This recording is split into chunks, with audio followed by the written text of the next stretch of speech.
ಈಗ ಸುದ್ದಿಗಳ ವಿವರ. ಕಾಡುಕೋಣ ಬೇಟೆಯಾಡಿದ್ದ ಓರ್ವ ಆರೋಪಿಯನ್ನ ಶಿರಸಿ ಪೊಲೀಸರು ಬಂಧಿಸಿದ್ದು, ಪರಾರಿಯಾದ 4 ಆರೋಪಿಗಳ ಬಂಧನಕ್ಕೂ ಕಾರ್ಯಾಚರಣೆ ಸಾಗಿದೆ.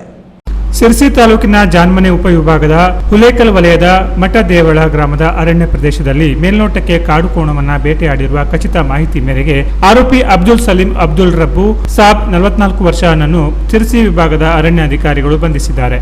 ಇದೇ ಗ್ರಾಮದ ಇನ್ನು 4 ಆರೋಪಿಗಳಾದ ಹಸನ್ ಮೌಲಾಲಿ ಬೆಣ್ಣೆ ಸಾಬ್, ಹನ್ನಾನ ಅಬ್ದುಲ್ ರಬ್ಬು ಸಾಬ್, ಸಲೀಂ ಉಸ್ಮಾನ್ ಸಾಬ್ ಹಾಗೂ ಅಬ್ದುಲ್ ಕರೀಂ ತಲೆಮರೆಸಿಕೊಂಡಿದ್ದಾರೆ. ಈ ಕುರಿತು ಹುಲೇಕಲ್ ವಲಯ ಅರಣ್ಯ ಅಧಿಕಾರಿಗಳು ಪ್ರಕರಣ ದಾಖಲಿಸಿಕೊಂಡು ಆರೋಪಿಗಳ ಶೋಧ ಕಾರ್ಯ ಮುಂದುವರೆಸಿದ್ದಾರೆ.